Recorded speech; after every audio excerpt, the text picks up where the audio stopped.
Assalamualaikum warahmatullahi wabarakatuh. Di sini saya akan menyampaikan sinopsis, tokoh dan penokohan, latar dan tempat, properti, dan juga tanggapan saya setelah menyampaikan sebuah naskah drama dengan judul Lakon Preh karya Asma Nadia. Preh dalam bahasa Aceh yaitu tunggu. Sinopsis dari naskah drama Lakon Preh karya Asma Nadia. Di dalam drama ini memiliki 4 tokoh utama dan beberapa tokoh pendukung.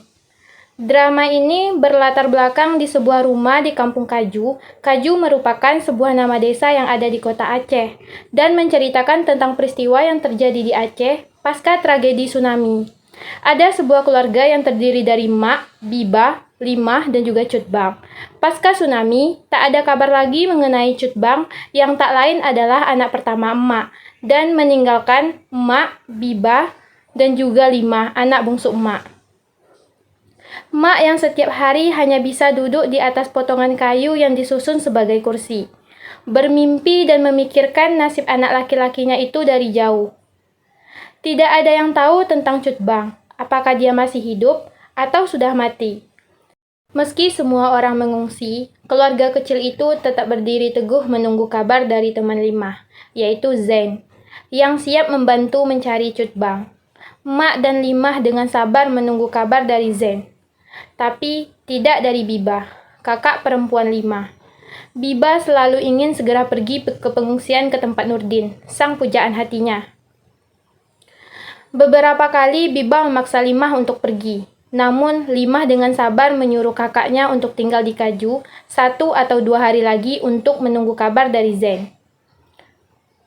Suatu hari, Zain akhirnya membawa kabar tentang Cutbang, bahwa ada seseorang dari LSM yang melihat Cutbang di Takongan. Takongan merupakan sebuah desa juga yang ada di kota Aceh. Secerca harapan mulai bersinar di hadapan Mak dan juga Limah. Namun, sayangnya tidak bagi Bibah. Setelah mendapat surat dari Nurdin bahwa dirinya akan berangkat ke Medan, Bibah semakin terpacu untuk segera sampai di kampung pengungsian dan segera berangkat ke Medan bersama Nurdin. Pada saat itu, ada laporan akan terjadi gempa susulan dan juga tsunami. Seluruh penduduk desa, tetangga, berlarian secara massal untuk menyelamatkan diri. Bibah pun panik dan tekadnya untuk meninggalkan Kaju semakin kuat. Melihat hal itu, Mak yang selalu diam dan tak mau bicara, akhirnya angkat bicara dan menasihati Bibah. Air mata mengalir di wajahnya dan Mak berkata, dia tidak akan bisa meninggalkan negara yang memberinya kehidupan. Mak terus berharap agar putranya yang dianugerahkan Tuhan pengganti suaminya yang telah lama meninggalkan itu masih hidup dan bisa menjadi harapan bagi keluarga kecil mereka. Namun di saat Zain membawa kabar bahwa dia tidak dapat menemukan lokasi Cutbang, dan yang kemarin yang dilihat Zain hanyalah orang lain yang memiliki postur tubuh mirip dengan Cutbang. Harapan Mak dan Limah sirna dengan kabar tersebut. Bibah tidak bisa menghalangi Nurdin untuk berkunjung. Meski Zain bercerita bahwa Nurdin pergi ke Medan dengan sendiri. Demikianlah akhir cerita ini. Limah dan Mak tinggal di Kaju dengan harapan yang pupus. Namun, jauh di lubuk hatinya, mereka masih berharap Cutbang kembali. Saat kehilangan laki-laki pertama dalam hidup Mak mencoba tegar, karena menganggap itu adalah sesuatu yang biasa terjadi.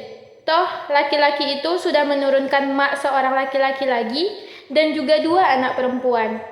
Tapi ketika laki-laki pemberiannya itu pun harus pergi, membawa semua harapan yang lama Mak bangun. Mak, kemana ombak telah membawa si abang? Mak menunggu di sini, di tempat yang tak mungkin Mak tinggalkan, sejak kenangan demi kenangan menyemak. Mak menunggumu. Cuma itu yang bisa Mak lakukan. Pulanglah abang, pulang. Bukankah setiap pengembara rindu pulang ke tanah asal? Maklah tanah asal itu sebelum kita pulang ke Maha Asal. Pulang abang.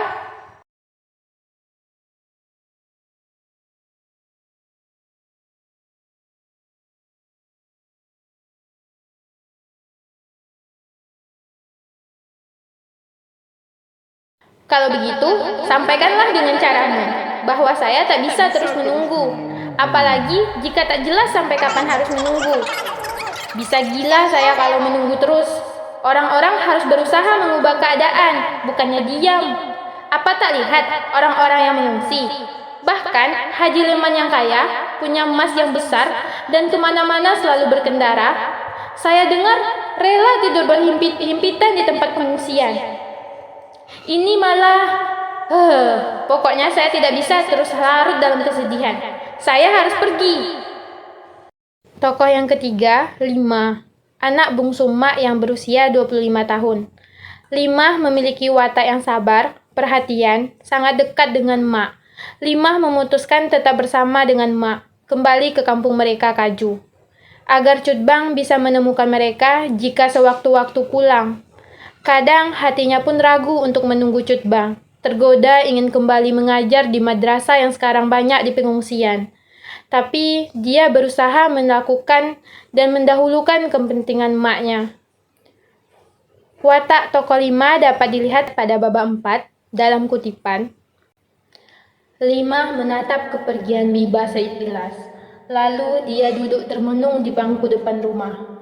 Wajahnya juga gelisah, kakinya digerak-gerakkan dan dihentak-hentakkan ke lantai.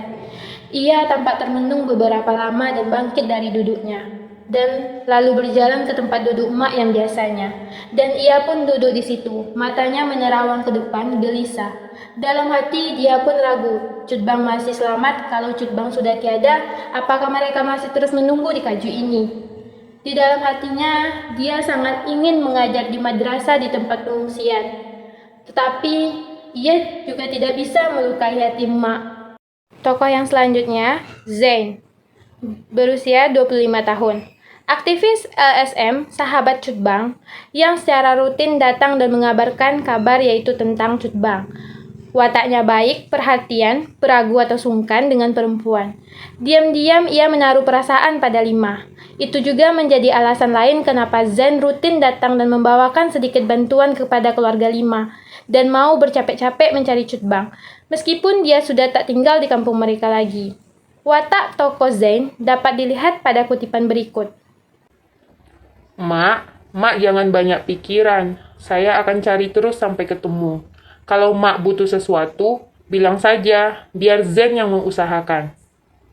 Watak tokoh Zain yang sungkan dan juga peragu dengan perempuan dapat dilihat pada kutipan berikut. Limah, ada yang harus saya sampaikan kepadamu. Sebetulnya saya sangat... Dan di dalam naskah drama lakon Preh juga terdapat beberapa tokoh pembantu, yaitu seseorang 1, seseorang 2, seseorang 3, seseorang 4, anak muda, lelaki setengah baya, dan juga pencuri.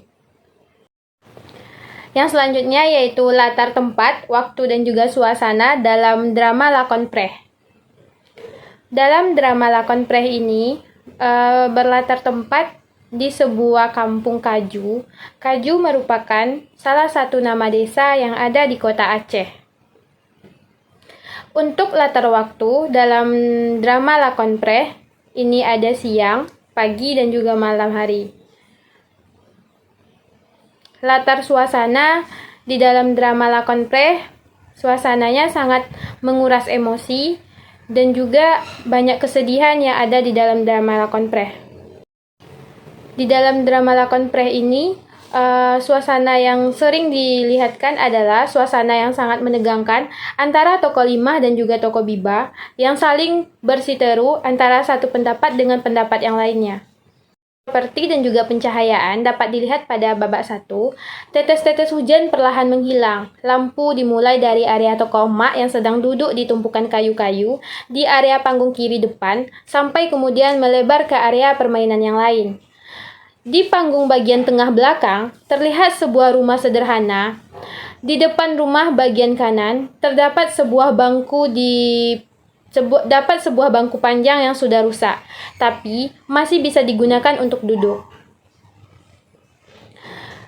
Di dalam naskah drama lakon Preh, Mak tampak duduk di bagian kiri depan panggung. di atas tumpukan potongan kayu yang disusun hingga menyerupai tempat duduk.